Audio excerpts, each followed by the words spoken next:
Hello everyone, Myzzrym here, bringing you today the third and final game between Fnatic RC and Moscow 5 in the Premier League Season 3. I know it's been a long time, I apologize for the delay guys. Now that the Dota 2 Arena Season 1 is over, I should be going back to my old schedule, which is one advanced mechanics per week and a couple of the Premier League Season 3 casts. So this game is going to be an abridged version of the game. Why I'm doing this, there's two reasons. First, I want to try and see how it goes. I saw some Chinese caster doing this. I personally really enjoyed that. It's basically going over the game and only picking off the key moments that decided the victory, overall victory, or the turning point of the games. And also because I have already casted the game twice, and this is in fact my third time. The first two times the game crashed right at the end, so the recording didn't work. It was actually corrupted. So I want to try this, and you'll be telling me how well you like it or how awful it was. So over the picks, what's gonna happen is Fnatic RC are gonna end up with a Batrider first pick. They're gonna follow with a Tidehunter and a Vengeful Spirit.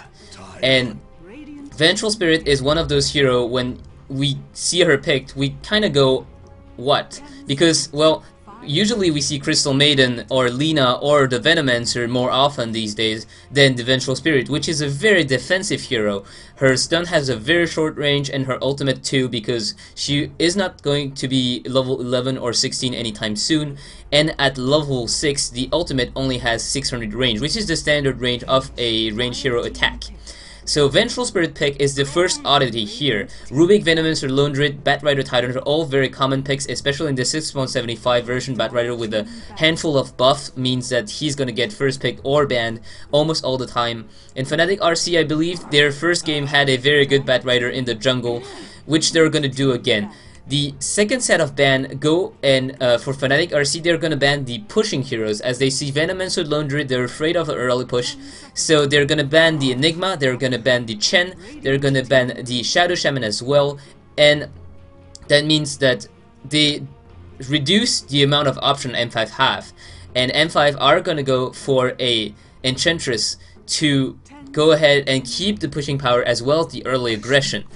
On the M5 side, they ban the Broodmother, and why do one wants to buy Broodmother here is because Batrider, Tidehunter, Vengeful Spirit are able to pick up heroes with a +1, and in the other hand, Broodmother can still push and put pressure on her own lane without any help from her allies. That means if you want to shut down the Broodmother, if you want to kill her, you have to spend money on sentries or dust, so that means you already use money. And second, you have to commit at least 2 or 3 heroes, because in the webs with the move speed, you won't be able to catch her with only one slow or one stun. Queen of Pain and Nex are two very good pickup with the Batrider. With the Nex bomb, the infest into the Batrider means that anyone you lasso, you're probably gonna kill him, and the Queen of Pain with the mobility will be able to just follow up the Batrider who has a Blink Dagger. Shadow Fiend, the last pick for the Fnatic RC, and it's gonna be their carrier of choice. Now the problem is, how are they gonna lane this, and we're gonna see that very soon, is that Batrider is gonna be in the jungle, Nature Prophet in the mid lane, Tidehunter is gonna be on the long lane, Vengeful Spirit and Shadow Fiend on the short lane, and this is a very weak duo lane, if you're wondering. Vengeful Spirit, Shadow Fiend, two very squishy heroes, and only Vengeful Spirit has some kind of disable, which with the stun, and Vengeful Spirit has a very low damage output in the end, so in the early game, she can't really do much. Era with the arrays have a lot of damage potential, but he will go down very quickly, and Vengeful Spirit with a solo single target stun will only be able to catch one. On the Moscow 5 side, they're gonna do something very great, is they're gonna put the Nexus Vulner and Venomancer on the same dual lane and an aggressive dual lane first, and Solo is gonna start in his own jungle, making it as if he was protecting the Lone Druid, but he's gonna rotate bottom. And we're gonna see this in the first highlight of this match. 1 minute 40 into the game is the first moment Solo decides to go on the bottom lane with a smoke and an Ursa warrior. Now we see that the Fnatic side are pretty much pushed under the M5 tower, and that means they're very vulnerable to gank. What's gonna happen next is Solo is going to find the Vengeful Spirit, and with a slow plus right clicks and the Ursa warrior on the heel using a clap, Strategicals is gonna fall with Nexus power shot from long range. Era, trying to help his ally, is gonna get slowed by the Venomancer, and Solo with a very good cut into a body block is gonna ensure the kill of the Shadow Fiend.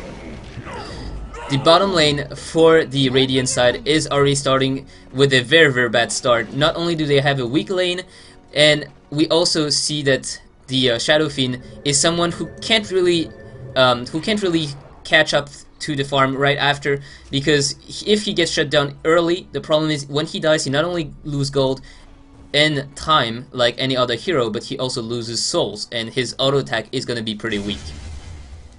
Second highlight is Batrider in the jungle. He's trying to do like he did in the first game, but this time M5 know their lesson and they're not gonna leave him alone. No-Tail is gonna face a constant gank from the Enchantress. With the help of Staliner here, they pick 1 kill, but it's only the beginning of a very hard jungling time, because he will not be able to get those stacks and this fast level 6 like he did in the first game. 5 minutes in is the first big team fight. Tidehunter just reached level 6 and he comes in for a Ravage.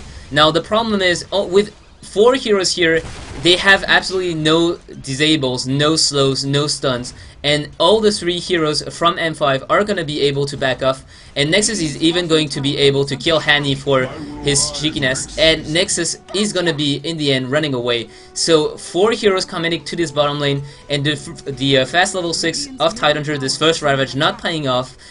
The only good side of this is they are going to be able to deny the tower, but for 0-4-4, and as far as the laning goes, the mid lane is pretty much even, but with the death of Prophet, Rubik is going to be able to pull up ahead. And on the top lane, although Lone Druid is faring quite well against Tidehunter is faring quite well against Lone Druid, with this CP and the fact that he has to go back to the fountain now, he won't be able to really shut down this Lone Druid, or even let the tower defend the tower. 8 minute 15 is gonna be the first kill for Fnatic RC. When Nexus, Dread, and Solo try to dive Era, they're gonna go a bit too far, and Solo is gonna be the casualty in this fight. So the first kill going down to Fnatic RC right after 5 already, a 5-0 for M5.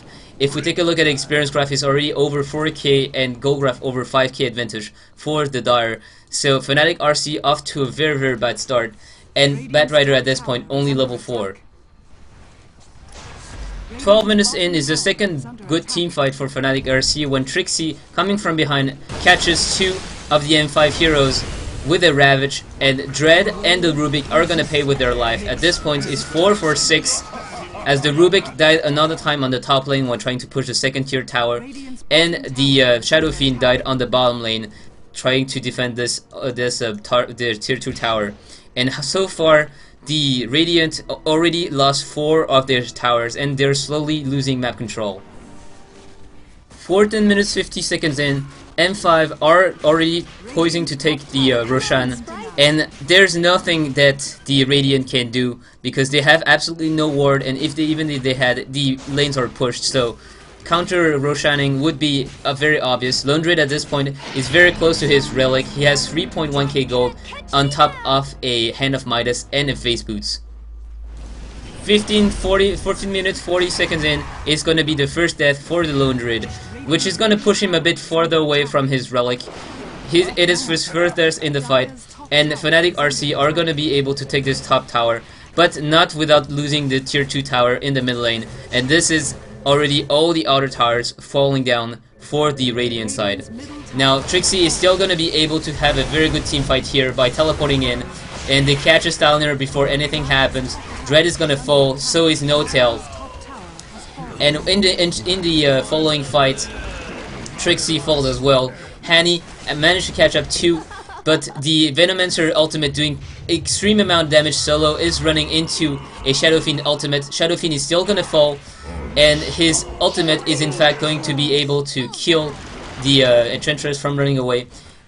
Hani and Schnickles, with a very good block from the Trents, are gonna be able to take away the Aegis from the Windrunner, but without mana, there's no way that Nexus is going to go down to the Nature Prophet. At this point in the game, it's already 8-9, so Fnatic RC winning those fights again, but the problem is they lost total map control, with only a few wards remaining, if any, and they are in defensive posture. 18 minutes in, again Sidoi getting ganked on the top lane by 3 heroes of the Radiant, +1 with the Prophet. He's gonna go down, but he has only 250 gold, and yes, you know that's why. He already bought his Sacred Relic. So, at that point in the game, the Lone Druid is gonna get a bit slowed in his farm, but he already has 18 minutes in a Relic, plus the Hand of Midas and the Face Boots. 19 minutes in, Sidoi just managed to come back alive. That No-Tail and Schneckels are already coming in to punish him once again. And this time Sidoi again is gonna fall, so 3 deaths in a row, but for the price of a Vengeful Spirit. No-Tail and Hani are hopefully going to be able to teleport out before Staliner comes in with a disable. 20 minutes 30 seconds in is the start of the very bad fights that are gonna come from M5. Trying to take this bottom tier 2 tower, M5 are gonna run in and try to kill Tidehunter before anything happens. They're gonna use the pipe and run in, but as soon as they see No-Tail popping up the Firefly, they're backing off, and Solo is gonna fall before the fight happens, even popping his mechanism. And at this point, the Tidehunter still has the Ravage, and they're gonna be going ahead and taking this tier 2 tower. 25 minutes in, M5 taking the second Roshan for the price of their tier 2 tower. At this point, Sidoi has the Aegis, has the Sacred Relic. No, I mean he has the Radiance, and he also has the Hand of Midas. He's going for an Assault Cuirass. Solo has the Mechanism. Dread has a Gem of True Sight to make it sure that they keep the map control. Windrunner has Force Staff as well as Pipe, and on the other side, we have Shadow Fiend, who's already starting to catch up in farm after his very bad start. With the Dream of Endurance, the Ring of Aquila, Magic Wand, the Power Tread, and he's gonna go for a BKB to make sure that he doesn't go down quickly in the incoming fights. Nature Prophet also one that farmed a lot in this with a Mechanism and an Orchid of Malevolence pick up on him.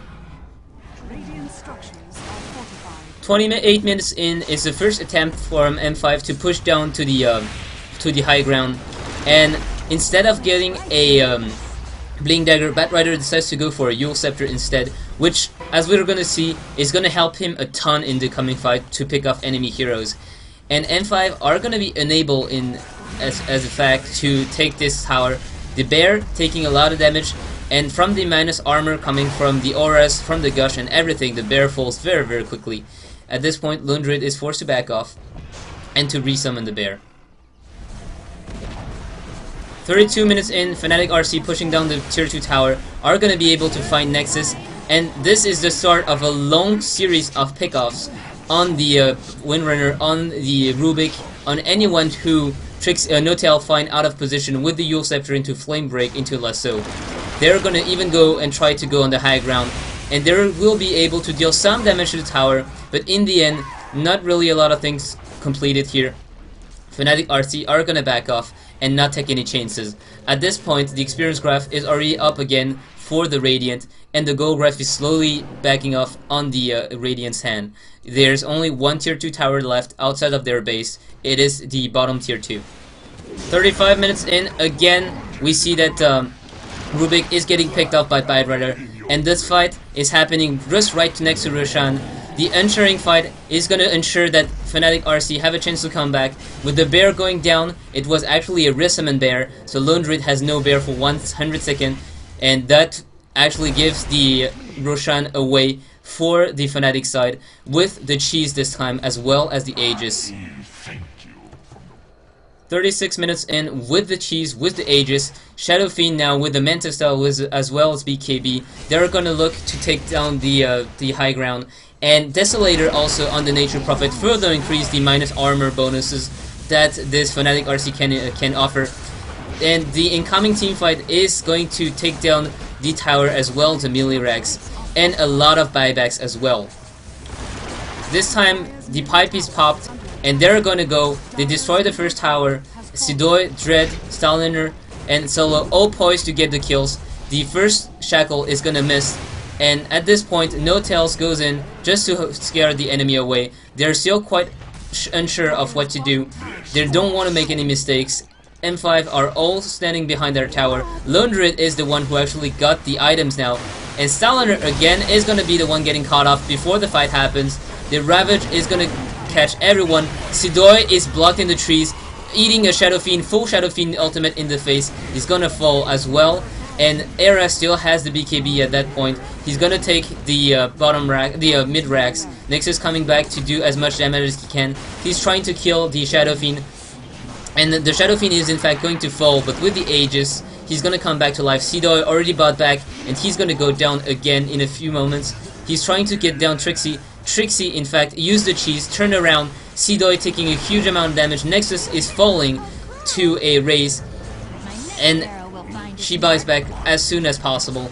The other tower, the other racks falls, and Era, Trixie, overextending. At this point, they're gonna go down with the Nature Prophet as well, trying to destroy this bottom lane tower. Styliner comes in and starts fighting Hani. Sidoi coming in as well, Hani being very unlucky with this missed chance. Dread, the Trixie, trying to kill Dread, and in fact, Trixie is gonna fall, so is the Shadow Fiend. 3 dead for Fnatic RC, but they did what they had to. They took down the middle racks. 40 minutes in, M5 know that they have to do something, and they try to force down the middle lane as well. The bear has absolutely no items. Sidoi knows that the bear goes down way too fast, and he's just here for the entangling factor. With the pipe popped, M5 is still looking to back off after we see Hani split pushing on the top lane.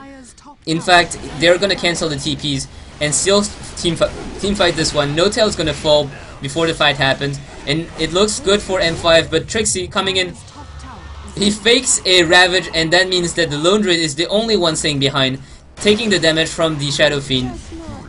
The Enchantress fall as well, and the Courier in the incoming fight dies as well. At this point in the game, we have on the top lane Hani, who is solo pushing this tower, and in the meantime, M5, they have no way to stop him. Prophet with very low health managed to destroy the tower and TPs away before Nexus is able to kill him. In fact, Era and Trixie, who were following the Rubik, even managed to start and pick off everyone with the Ravage. The Rubik goes down as well, Dread goes down as well with the final gush, and at this point, this tower, this range barracks is gonna go down as well as the melee racks, and GG is gonna come very, very, very soon. It is the last moments of the Dire Hero. M5 is gonna lose this one 2-1. And on to the next game of the Premier League Season 3. So I hope you guys enjoyed this cast. I'm not really sure how well I did. It's been a bit confusing to me as well. GG well plays are gonna come out from M5. And well, I apologize, I'm not sure I'm gonna do this a whole lot. It was really because this game I casted it.